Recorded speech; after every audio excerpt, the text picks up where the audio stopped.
Voilà, là on est dans un état de sol qui est très sec, hein. On voit un semis qui a été fait hier. La graine, je ne sais pas si je vais la trouver, mais elle est dans la terre sèche. Il n'y a plus de fraîcheur du tout, du tout.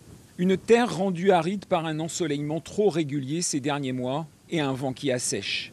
En plein semis, les engins agricoles peinent à garder un sillon droit, tellement la terre réduite en poussière tourbillonne, comme en plein mois de juillet.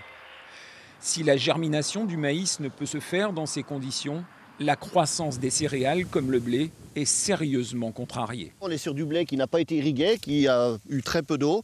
On voit l'enroulement de la feuille, comme quoi c'est un blé qui est en état de sécheresse. On voit un état de sol qui est très sec. Et puis, si on arrache, d'abord ça ne vient pas mal, et c'est que de la terre sec.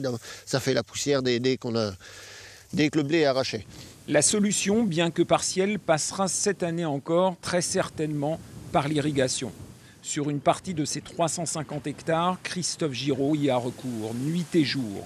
Et ce, grâce à une retenue collinaire, une réserve de 80 000 mètres cubes d'eau de pluie recueillie d'un bassin versant. Il puise dans cette provision sans prélever dans les nappes phréatiques ni dans les cours d'eau. La sécheresse commence également à avoir un impact sur l'alimentation des animaux. Si la pluie ne fait pas son retour, il faudra déjà entamer les stocks d'hiver. On est sur du pâturage depuis un mois et on n'a pas de repousse parce qu'on voit tout de suite que dès que c'est pâturé, ça ne repousse pas parce que le sol est trop sec. Donc là, dans cette prairie-là, ça va tenir un peu, mais les autres prairies où j'ai des animaux, dans 15 jours, 3 semaines, s'il ne pleut pas, on n'aura plus d'herbe. Tous les agriculteurs scrutent évidemment les bulletins de Météo France, mais les prévisionnistes ne sont pas optimistes. Pour l'instant, à 10 jours, on ne voit pas de précipitations importantes. Et au-delà, pas de tendance vraiment significative. Donc, pour l'instant, rien de prévu.